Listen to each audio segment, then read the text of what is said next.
Hello, good morning, good afternoon, and good evening. Welcome to No Food Live. We're pleased to have you join us for Season 2, Episode 6 of No Food Series. Our program today is No Food, No Sense, Part 2, Technologies for Measuring and Tracking Flavor in Foods, as a follow to Part 1, which aired in January. I'm your host, Courtney Riggle, and I'm very pleased to welcome Chef Robert Danhai as a co-host today. So welcome, Robert. Robert is founder and chief innovation officer of Flavored 360 Software, and a member of the board of directors of the Research Chefs Association. And we were privileged to have Robert join us as a guest presenter for No Sense Part 1. He's graciously agreed to co-host with us today for Part 2 in Matthew's place. So welcome, Robert. Well, thank you. And hello, everyone. I'm honored to join all of you as this month's guest host. And to think just a couple months ago, I was a guest myself on No Food. So we're pleased to have you join us on No Food Live today, or whatever day you may end up watching this, since all the previous episodes are all available streaming in case you missed this live broadcast. So we thank you so much for tuning in. And your feedback continues to make our episodes better. So if you have ideas for new episodes or guests, we really want to hear from you. You can email the team at nofood@ic-foods.org, or you can just click the link in the video description. And for those who are new to our series, No Food is here to dive deep in the world of food informatics and the Internet of Food. We interview scientists, thought leaders, and innovators to foster collaboration and advance global food digitization and democratization efforts. No Food airs the third Thursday every month, but you don't have to remember that. You'll never miss an episode if you just click down below and subscribe to our YouTube channel. But today we will open our conversation with Josh Silverman. Welcome, Josh, CEO of Aromics, which is a company that has helped develop technology to understand, compute, and replicate the human experience of taste and smell. So that's pretty exciting. Happy to have you here. Courtney. Yeah. Ricardo Acola, the head of food science and sustainability at Right.io, a company that's developing food blockchain technology to support food quality and transparency along the supply chain. Courtney. Welcome, Robert, as well. So, as mentioned, in No Sense Part 1, we explored the world of food experiences and methods for capturing and interpreting the procure, prep, cook, and eat experiences that are part flavor, part culture, and part environment. No Sense Part 2, today, we'll look more at the business side of flavor, looking at technologies to track those digital attributes in food and beverage products, and to potentially guide organizations in identification of new customer needs and scaling deliveries to their expectations.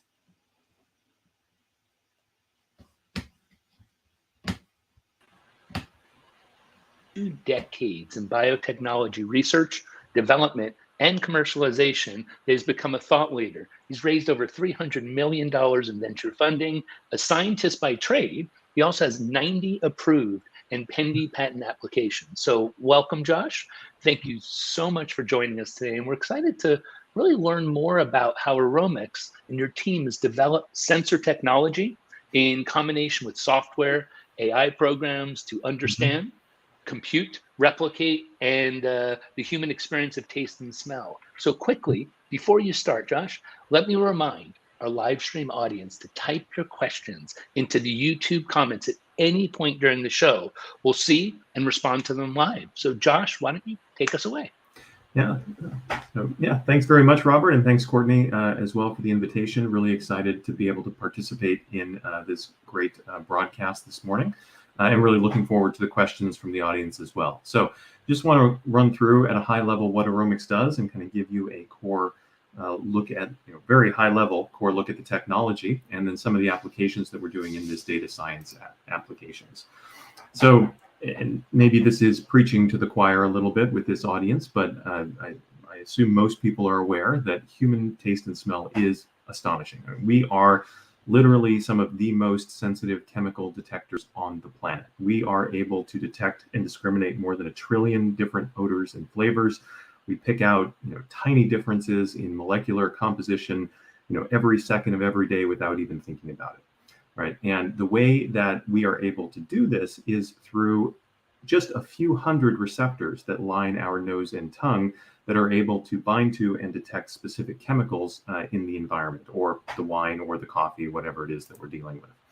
So what aromics does is actually uses those biological receptors, which are orders of magnitude more sensitive, more accurate than any chemical detector that we have been able to develop to date. And we're leveraging millions of years of evolution that are built into our nose and tongue. And we essentially turn those biological receptors into a quantitative measurement of taste and smell. So what we are doing is we're taking the most common receptors, those that are providing the most information from the nose and tongue. We express those in the lab, we expose them to the product that we're interested in measuring, and we see how much those receptors would respond. And this is exactly the same information that would be going from your nose and tongue to your brain when you taste or smell a particular product. So we take this individual receptor data and turn this into actionable information for our clients. So by objectively measuring the signals that are going from your nose and tongue to your brain, we can understand how the raw data is coming into the brain and use that to then provide raw data for our artificial intelligence algorithms to then predict how would a particular consumer or group of consumers then react to that particular combination of receptors turning on. Would they view this as positive, negative experience? Are these good products, bad products? And what's also important is we can identify then, because we know the individual flavor notes that are triggering each of these responses, we also know the underlying ingredients in the recipe that are driving those responses in a positive or negative way, which then allows us to make very clear, targeted recommendations for both formulation, product development, and marketing to consumers. So when we think about our technology, honestly, we don't refer to it as a sensor technology itself. Our main competitor is not the electronic sensors.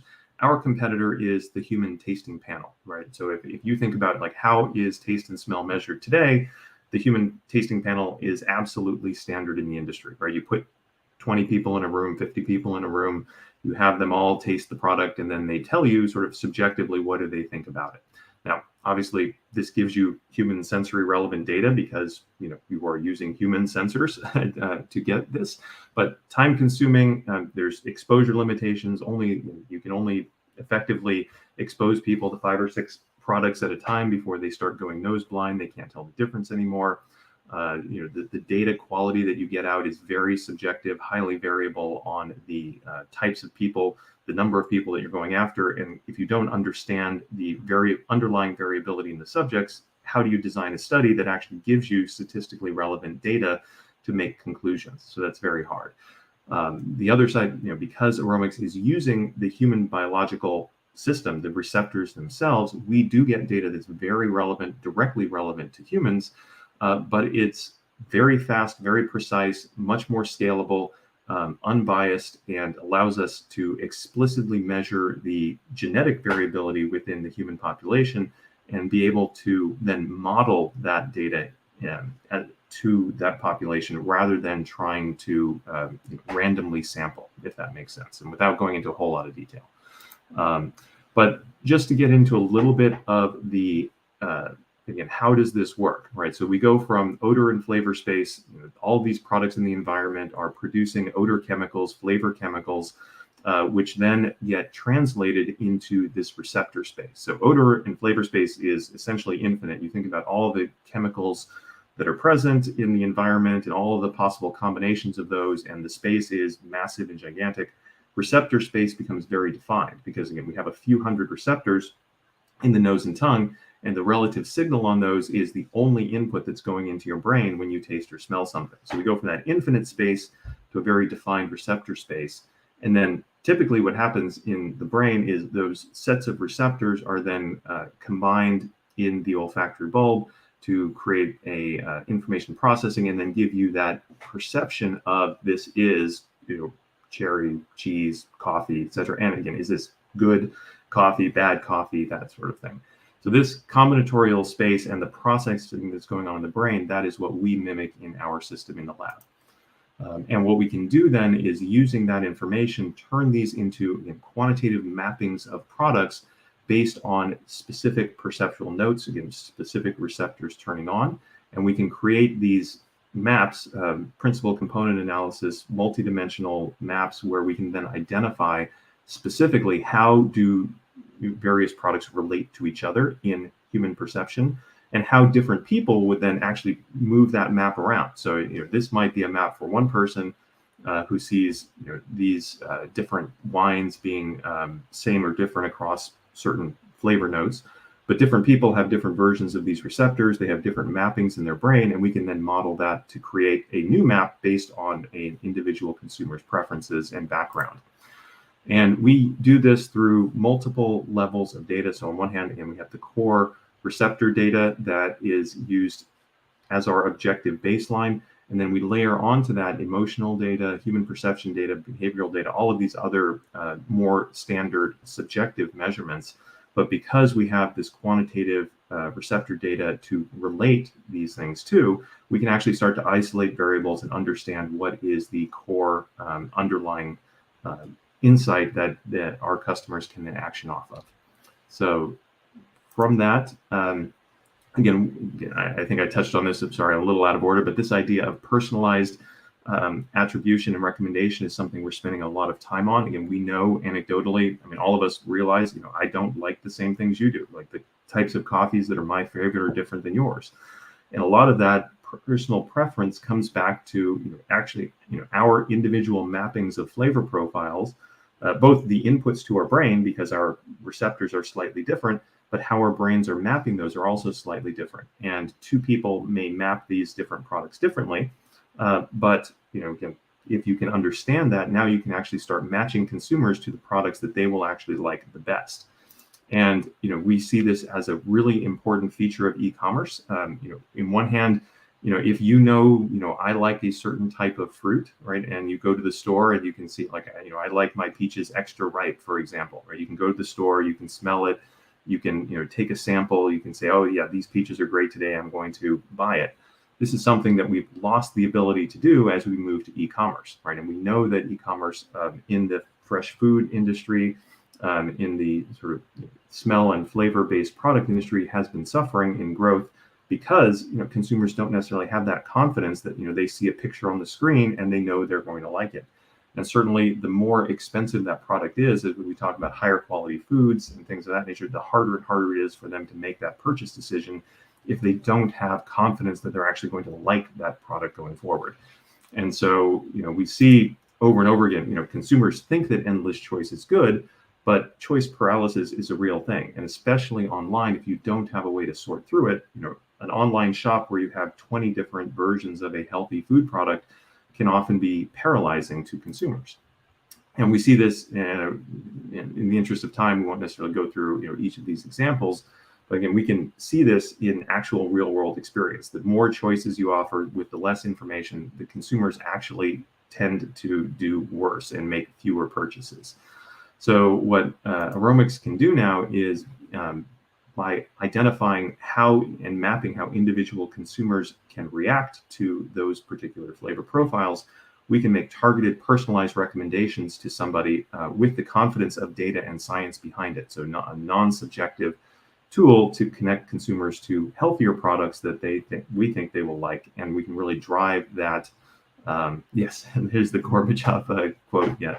So again, by one hand, we certainly want a lot of products, but we need a path to help consumers find the product that they're actually going to love, because we see over and over again in every consumer survey on what drives purchase decisions, especially repeat purchase decisions for food and beverage products.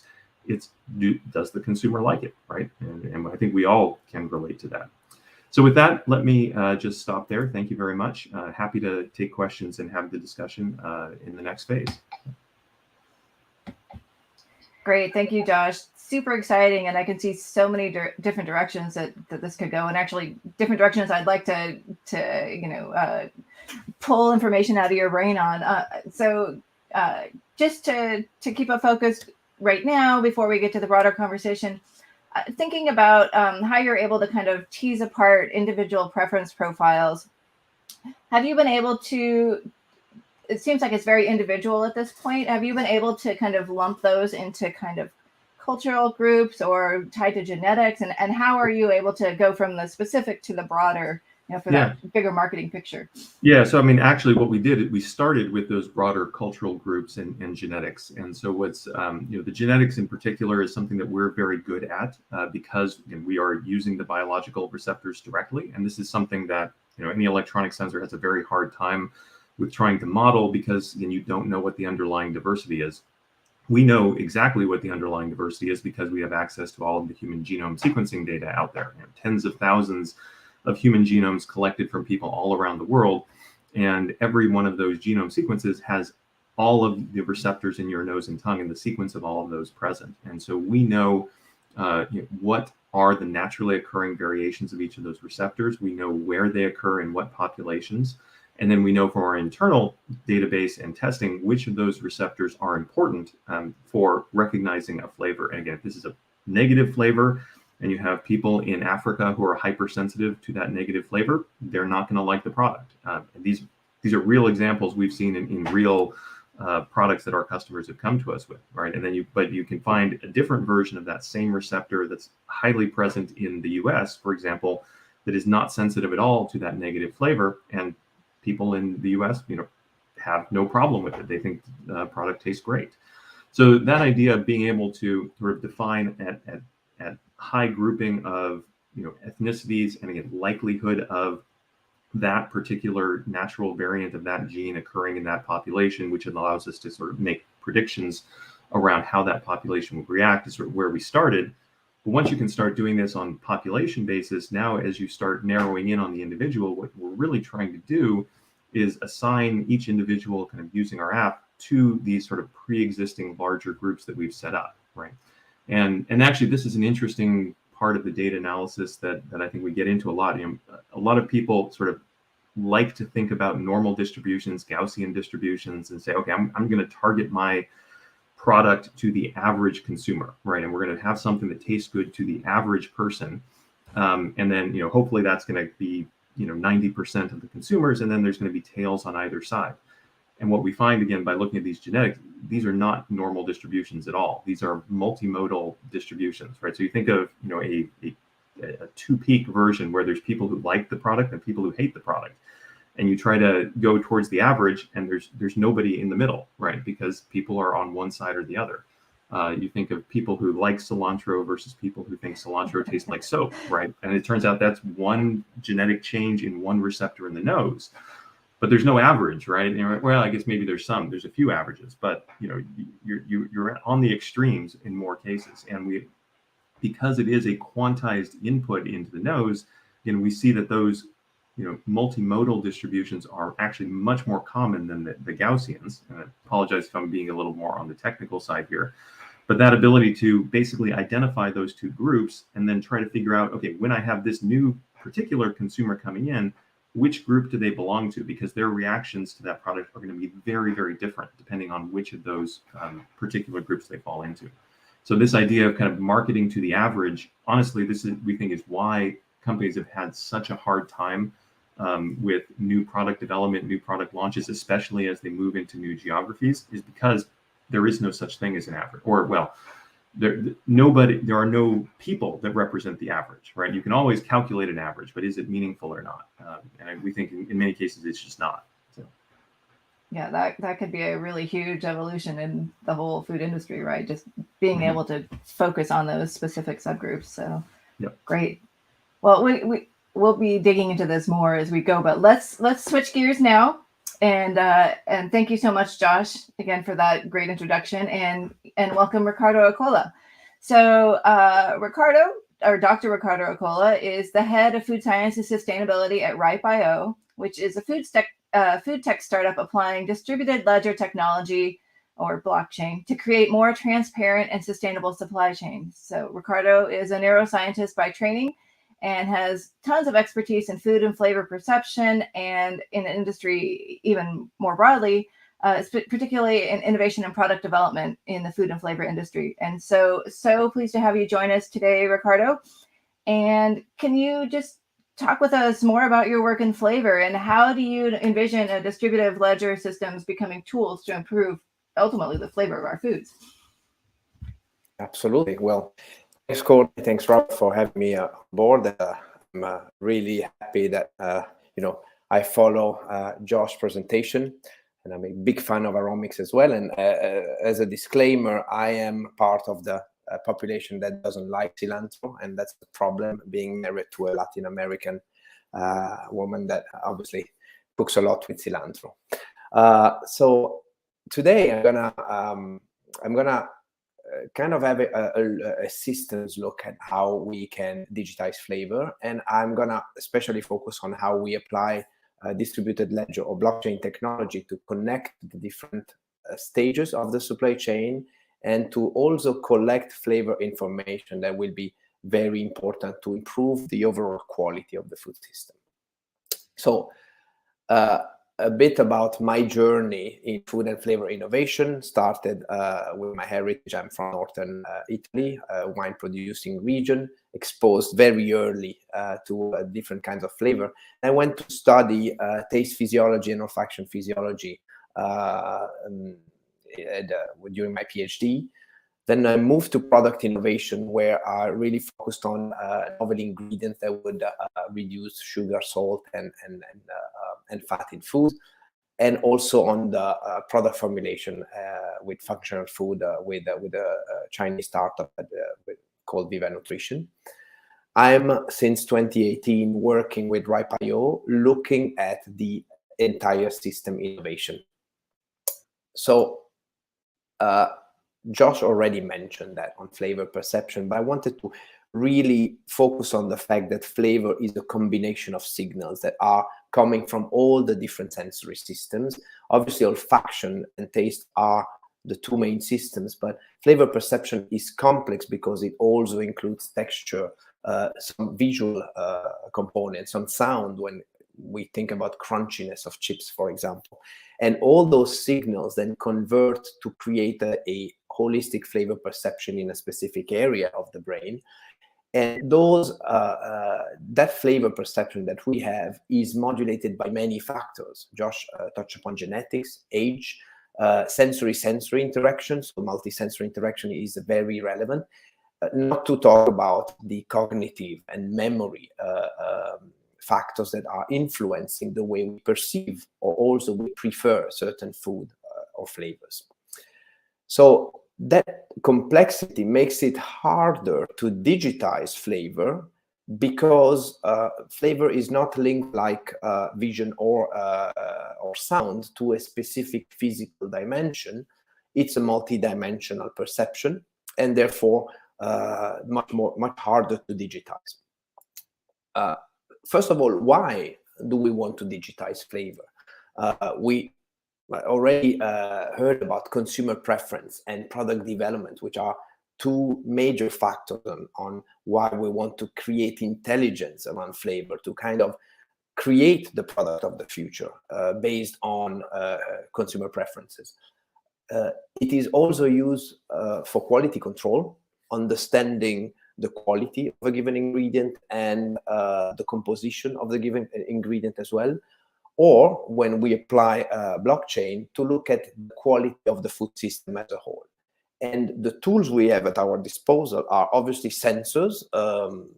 Aromics is a great example of biologic sensors to measure flavor, but also a lot of artificial intelligence and software that are using databases.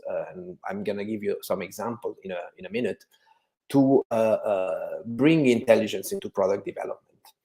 There's also evolution of sensory software. So even taste panels and all the human taste panels we heard about are now using software that are more advanced, and is part of the digitization of consumer perception.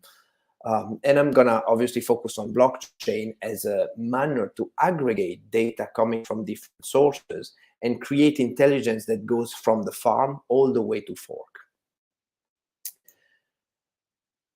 Just to give some examples, and I'm not, obviously it's not exhaustive, but we have, in terms of the sensors, the digital signature that help us create these profiles and prediction and looking at consumer preference on the left.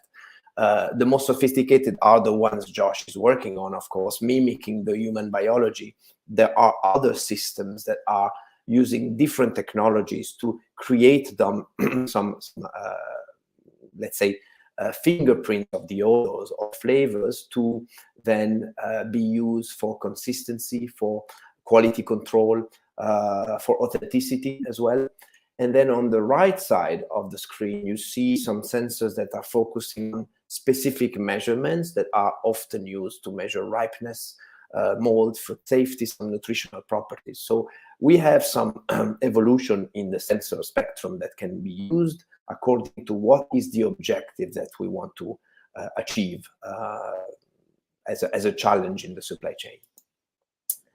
I mentioned some of the AI and food processing softwares. On the left, you see the Not Company, now pretty well-known Chilean company using a AI-powered algorithm that is using sensory databases as well as product interaction. So to create based on structure of vegetarian products and an interaction between these products to create the vegetarian version of dairy or meat alternatives. They've been pretty successful, especially in the marketing part, but their algorithm is pretty powerful as well. And on the right side, food pairing is another example of a company applying the knowledge at the molecular level of food sources to then pair foods. And this is a tool that is especially useful for chefs when you look at sensory databases and product composition to make some food pairing that can enhance or inhibit certain notes. For example, I remember when I was at a flavor company, pineapple and blue cheese being combined because they enhance each other flavor on a grilled toast. So intelligence can be obviously contained in those software as well. Evolution of sensory profiles we have been using with as partner of our blockchain technology Flavor Wiki to as a more flexible way to generate flavor profile from consumer panel. And on the right side, again, an example of a company using neurolinguistic programming to capture consumer sentiment and language from especially social media sources, and then create intelligence for new product development. So how do we make sense of all of that? So this is where blockchain technology has a role to play. We are using blockchain as a single trusted record of data points across the food supply chain. And we connect different kind of data points, not only flavor, but traceability. It was born to monitor traceability across the supply chain, and even sustainability related data points.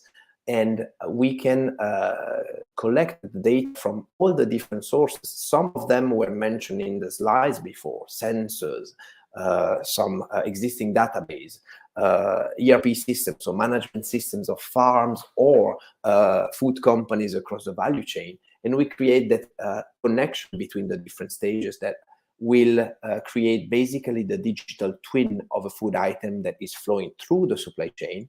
And when it comes to the flavor part, we can now collect flavors at the different stages of the supply chain, flavor information, and then create some predictive models on how flavor will be on an item depending on their condition of growing and the condition of the supply chain, so transportation and storage, for example, and processing, of course. So I'm gonna go through an example of a specific use case we did, and that was done with a salad chain in the US. It's in the public domain. We worked with Sweetgreen, and the pilot scope was to track the journey of different food items from different farms, different conditions of growing, so different soils, into different locations of restaurants, so also different consumer profiles. And we had all sorts of data from obviously the characteristic of each and the digital profile of each players of the supply chain, from the farmer to the distributor to the restaurant, to atmospheric data with soil sensors and extract from weather station, soil data, cold chain data, product composition, and then sensory data with the sensory panels that then allowed us to build a predictive model, of course. It was a very simple model we started with, understanding that soil and atmospheric conditions of tomatoes, beets, or even the different diets when it was about goat cheese as well. So goat cheese was one of the product we looked at. So soil and atmospheric conditions, diets, distribution, and processing are influencing the product chemistry, which in turn will influence how that product will taste. So just to give an example on beets, we looked at different farms, 6 different farms. We didn't find significant differences among the liking, so the preference, but we found some significant differences in the flavor profile of beets coming from different farms. So you see here, for example, selected dimensions of flavor, with one farm having much bitter beet than the other one, and also the texture part of it, with firmness and dryness being more prevalent in a beet that was least preferred from the consumer. And then we looked at what are, as part of beets, what are the important traits of beets that are influencing flavor. And 2 of the well-known in the literature traits of beets and components of beets are geosmin and oxalic acid. Geosmin is meant to give that earthy flavor to beets. And what we found is that acidic soils would usually have less incidence or less levels of geosmin in the beets grown in acidic soil. In turn, geosmin concentration was highly correlated with sharpness and earthiness, and less with preference. So again, without looking only at preference, we can provide that information to chefs or back to the grower to modulate how these how the concentration of geosmin in the beet can appear by, for example, acting on the soil and on the acidity of the soil. So there are different ways that then this information can be used. The first one is what you can see here. It's a marketing play by the salad chain that explains to the consumer why their beet is tasting like they do. But what we did also was to provide an internal interface to the client that would allow them to look at sourcing decisions and procurement decisions, to give information back to the grower, which has also independent access to the platform. That's the beauty of distributed ledger. And give also to the product development and the chefs of the client information on how to pair these different ingredients based on the farm they were coming from, based on the soil conditions. So ultimately, by providing consistent data across the supply chain, we can provide intelligence into product development, into sourcing decision, and obviously confidence and trust at the consumer level. I will stop here and thank you obviously for your attention, and I'm open to any questions that you have at this stage.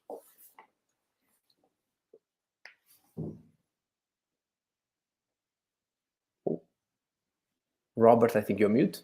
Sorry. Thank you, Ricardo, for sharing so much. It's inspiring, intriguing, and just really makes you think. So here's a couple. Let me ask you one question to start off here. What about the consumers? I mean, how does it help them? Will this impact the final price of the goods on the shelf?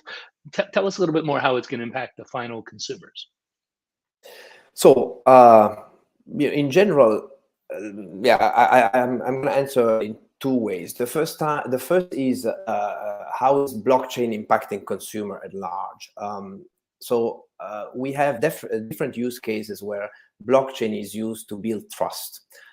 So consumers can see information In this case, it was about flavor, but we mostly use that to showcase origin, to showcase certification, to make sure that what a company says on the label is corroborated by trusted data. So consumers can have access to information and can even, in certain cases, give value back to the original farmer. So again, consumers are interested in sustainable practices, in origin, in understanding how their food is made. So that is the basics of what blockchain brings. In the case of flavor, it's all about creating intelligence out of the data. So what we offered was directly to the client some solid data, season in, season out, that can then create intelligence for the consumer.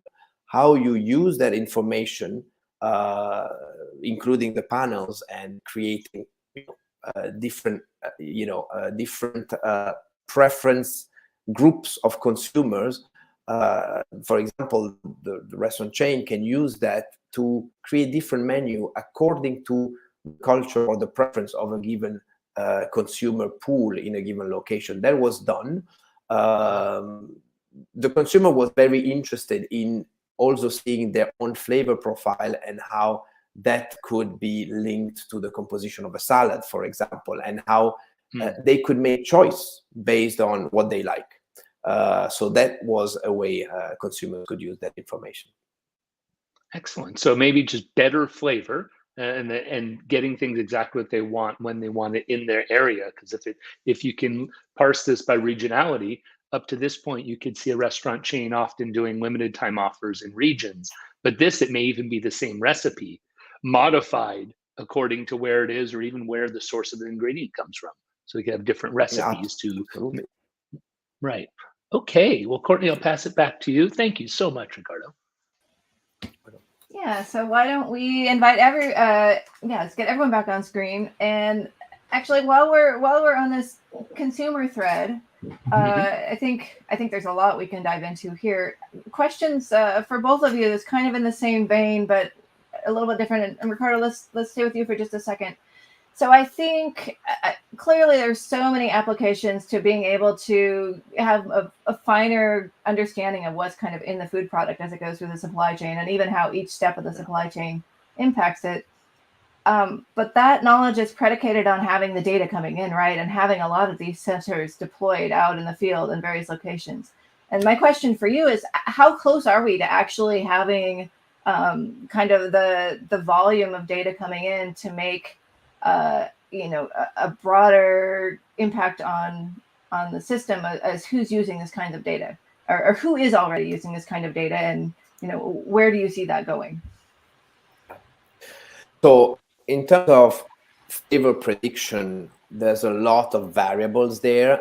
So we are not, to be totally honest, we are not very close to have very solid flavor prediction based on the growing conditions and the distribution condition. There's a ton of variability there, and we need consistent data from different places to create a solid model. So we need, obviously, long-term commitment, which is at least 3 to 5 years commitment on a building data on that. However, on other parts, increasing, I can see increasing value for farmers as a question, or monitoring quality, we are closer because certain data points are more consistent on season in, season out. Now, I want to make a comment that, you've probably seen the FDA or follow the new rule of smarter food safety from the FDA that will target initially 10 different categories of food. And they want to have faster and more precise information about the origin of food and the journey of food because of food safety concerns. This will accelerate. And it's meant to take effect in end of 2023. This will accelerate, at least for these categories of food, the adoption of the technology and the consistent and, I would say, trusted information about some of the food categories. The application depends also on the costs. I showed you some application like with Sweetgreen where a lot of sensors were deployed. The more IoT, the more systems you interact with, the higher the costs. So only certain food supply chain can support these costs. Cost of technology is coming down. I would say that in certain cases, in the animal protein, in monitoring sustainability and carbon footprint, and in the food safety areas of the 10 critical food items, we are pretty close to have a consistent adoption of the technology.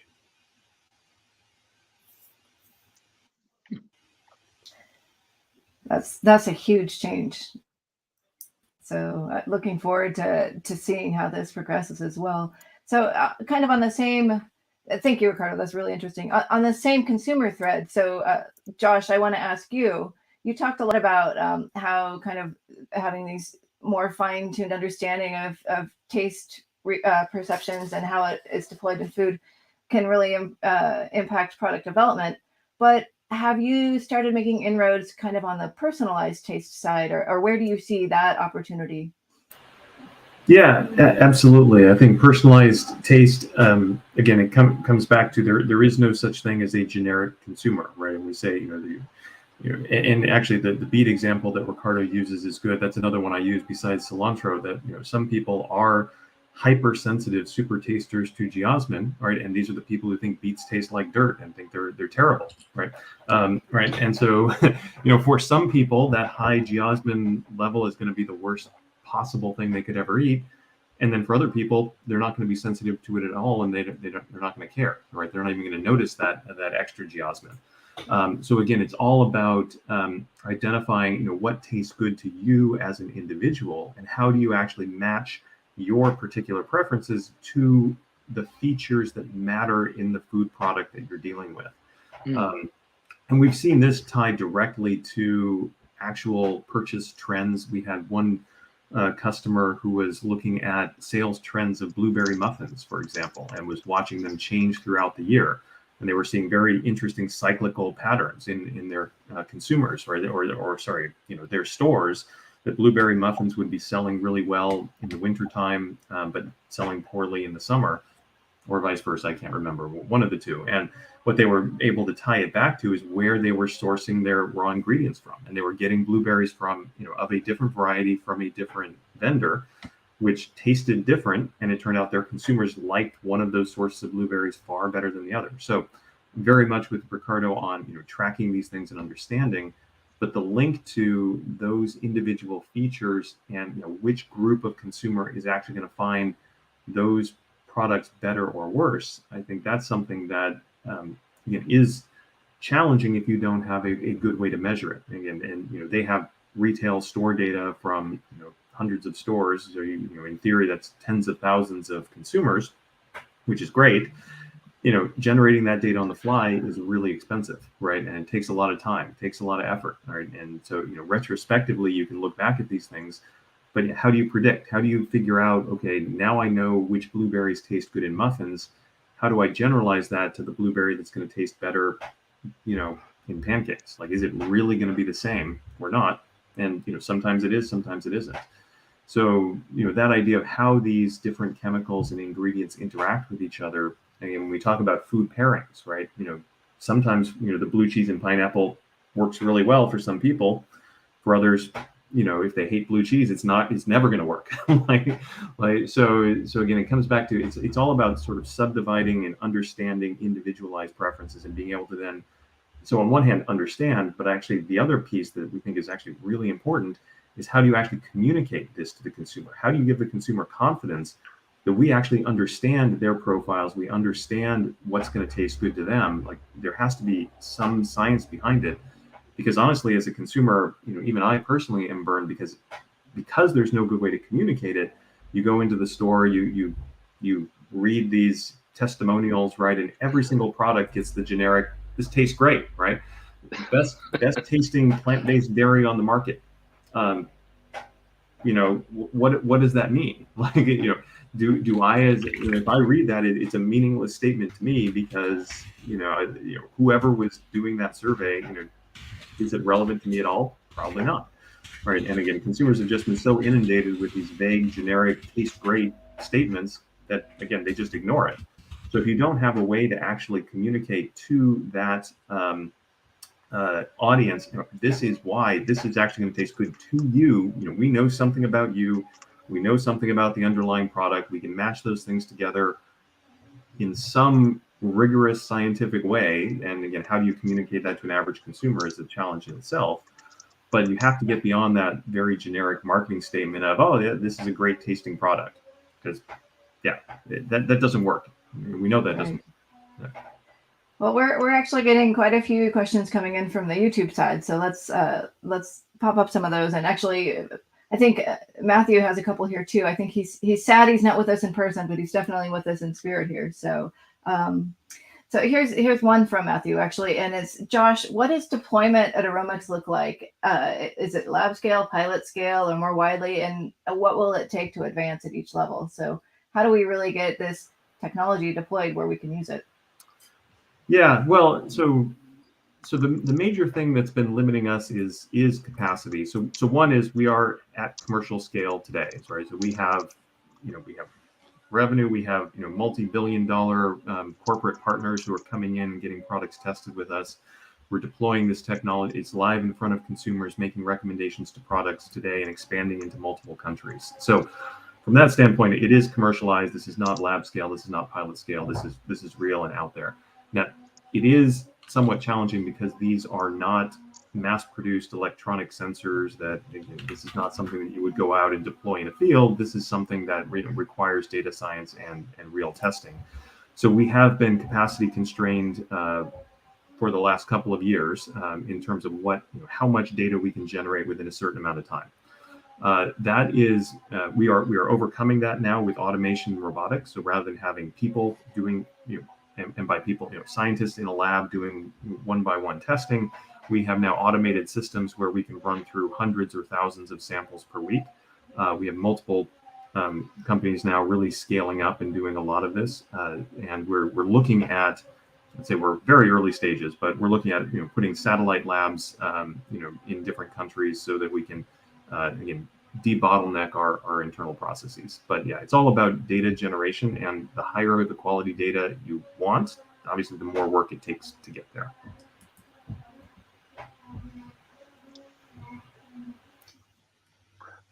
And I apologize, there may be some background noise there. I'm trying to keep myself.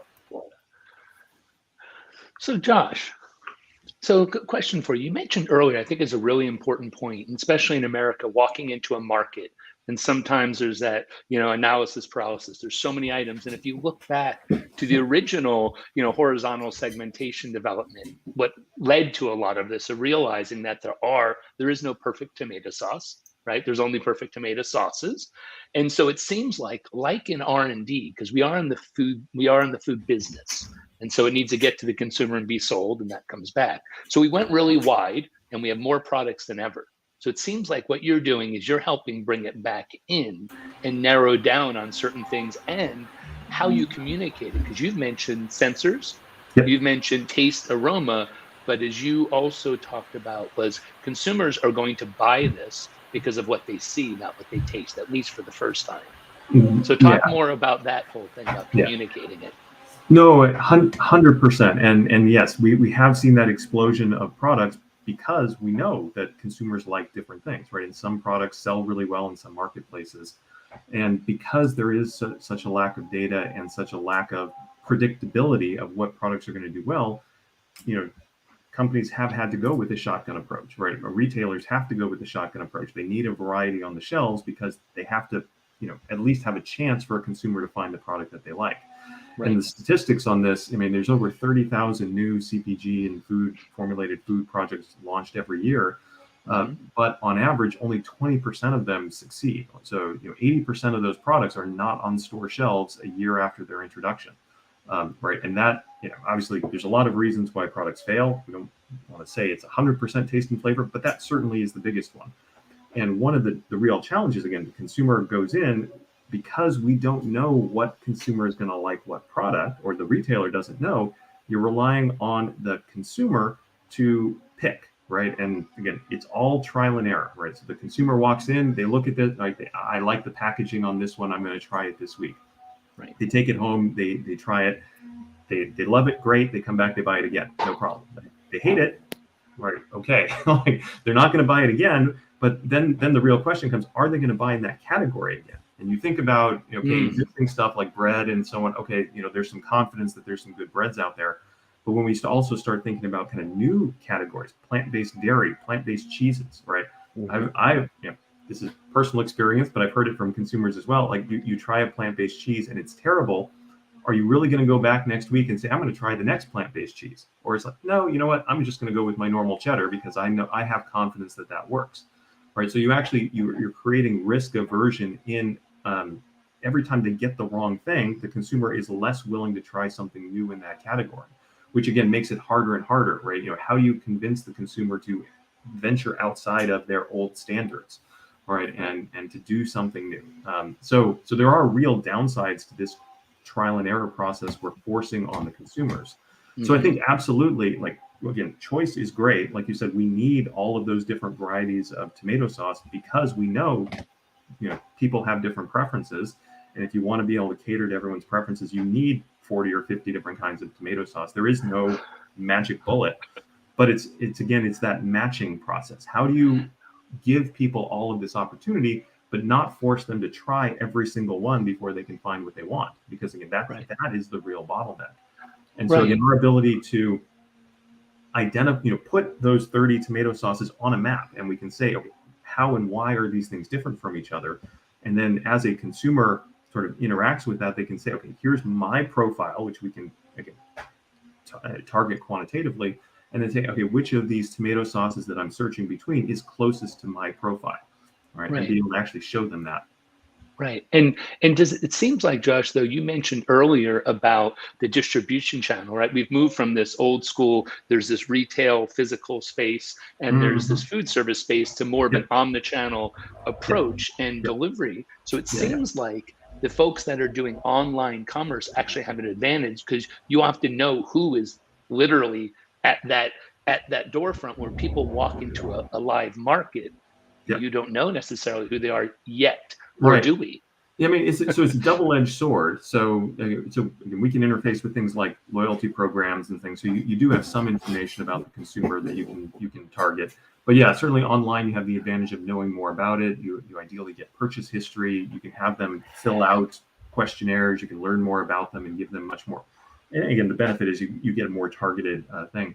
Again, the flip side, though, the in-person, you have the ability for them to actually try before they buy, right? This is where the sampling comes in. You go to the farmer's market, they have all this stuff out, right? And so the ability, right, there's a much lower barrier for those consumers to, pick something that looks good. I mean, you think about fresh produce, you always go in, you can look at it, you can smell it, you can touch it, you can really have confidence.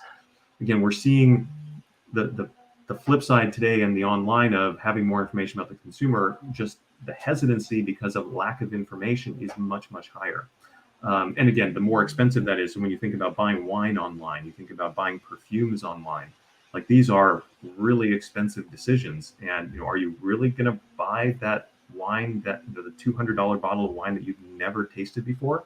Obviously some people can pull that trigger. Like I have a hard time, right? And so people will just tend to gravitate toward, well, I've tried this brand before, I've tried this winery, I'm just going to do this, right? Why would I take the risk on something brand new and different? And so you do start to, you see very narrow categories of what consumers are willing to do. Or again, if they just, more likely, even if they don't gravitate toward what they want, the real decision is they just don't buy at all, right? They click off the page because it's not worth their time and effort to do that. So that ability to, so I'm with you, have more information about the consumer directly. But yeah, again, the missing piece has been, how do you actually communicate that back and generate the confidence, especially when the consumer can't verify that. Like if you're in the store and you hand them an orange and say, oh, oranges are really ripe this week, smell this. And they say, oh yeah, you're right. Like, okay, I'm going to buy. Like, You don't have that connection in the on the online. So you have to have some story that inspires that confidence, so they actually trust you when you say, no, this orange is really good this week. You should click the button, right? Yeah, absolutely. And let me actually just grab that story thread, because I think that's really important, and kind of look at it, communications and stories, but kind of turning it back the other direction to connecting that back to the producer, right? And Ricardo, a couple questions for you. And one of them here was from the audience, and I'll pop that up and then add in my own piece here. Let's see where to go, which is looking at, okay, can blockchain play a role in increasing value for the farmer? So are we connecting the product back to the farmer, and how can they see some outputs in their pocket for that? And then the other piece is, so you were talking about how blockchain is getting a lot of traction in kind of sustainability and carbon and some of those kind of environmental pieces, and the flavor component is very new. And so two pieces, how can blockchain point back to the farmer, and how do we communicate that? And then also, where do you project that the flavor piece of this can go? What is the future? So, yeah, so the first, very tough question, but the first one on value for the farmers, I'm going to give you a couple of examples. One that is not necessarily linked to flavor, but yes, it can be useful as a useful tool to bring value to the farmer. For example, we are on a project with sugarcane farmers in Belize, and the use of blockchain brings more transparency to the financial institutions, so that now they can lower they can have better conditions. So the farmer can have better loan conditions from the financial institution, because the financial institution require more transparency about the conditions, the forecast, the quality of the sugarcane that is grown. So we started by digitizing the loan application with blockchain, and different parties contributing to the automation of the loan application. But also we provided to the financial institution that transparency that they need to start doing loans on credit-based rather than collateral-based. So they don't take the land of the farmer anymore. So obviously, huge improvement. Now, there are other ways to bring value back to the farmers. One is through information. So the one project that I mentioned with Sweet Green, some information back to the farmer on, for example, the tomatoes, the ideal time between harvest and taste is, we looked at the different data through the blockchain, and the data we acquired was 3 to 5 days. Now, certain farms were not equipped to really push their supply chain to kind of send the tomatoes at the right moment, and they needed to communicate that to the distributor that then would send the tomatoes to the restaurant. So that information allowed some changes at the farm level, so that now you waste less, they can sell more of their tomato, and those are obviously paid by the end client. Same with our project in cocoa beans. Blockchain could help farmers mitigate the risk of revenue loss by monitoring how the moisture of cocoa beans are going from their farm to the trader, because the trader, by testing the cocoa bean moisture at the second stage, will give a penalty if it is above 8%. So it's a way to create intelligence and bring value back, so that there's a increased revenue, or at least there's a mitigation of loss of revenue. Those are just a few examples. There are also consumer-facing examples to bring value to the farmer, where it's not our project, but a chocolate brand in the Netherlands, using some small farmer they source cocoa from. They allow the client directly to give money back to the farmer by looking at the story of the cocoa beans and how it was grown. social sustainability story and data supporting that, and they can give value by reading a QR code and transferring money back to the farmer directly. So there are ways the value is transferred. So the answer in general is yes. It's depending on the supply chain, though. The second question is, how do we see the flavor evolving?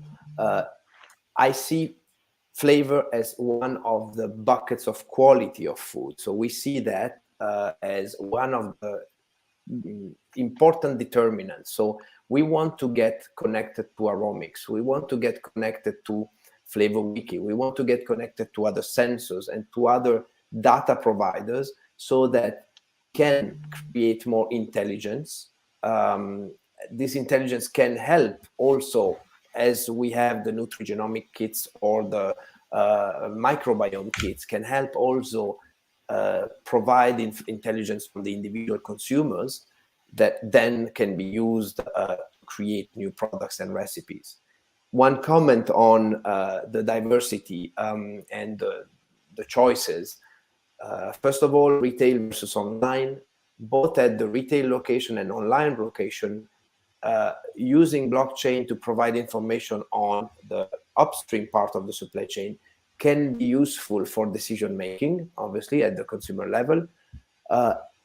What we've been noticing is that, especially for the new food categories, alternative proteins, for example, there's always a start with the food service area before going to retail, because the chefs will have, and the professionals will have time to kind of play with the new ingredients, play with the new recipes before kind of selling that into the retail. So more and more of these new brands are choosing the food service channel to start with, because you are dealing with less variability, more professional, and more knowledge into the preparation of a food that then can be positioned in a different way at the retail stage.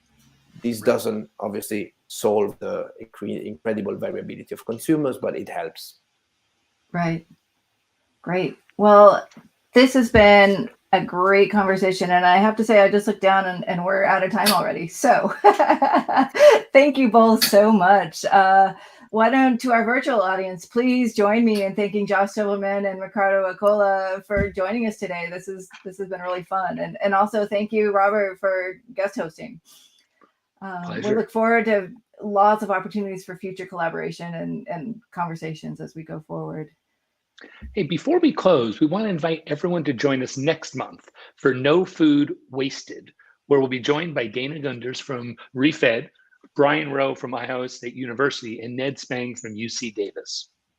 Yeah, that'll be a great episode. So kind of digging into that food waste aspect of the supply chain, which is super important. And again, thank you all so much for joining us. Don't forget, like what you do, hit like on the YouTube channel and subscribe so you never miss an episode. So thank you again. And thanks, everybody. Bye-bye. Thank you. Bye-bye. Bye. Thanks for having me.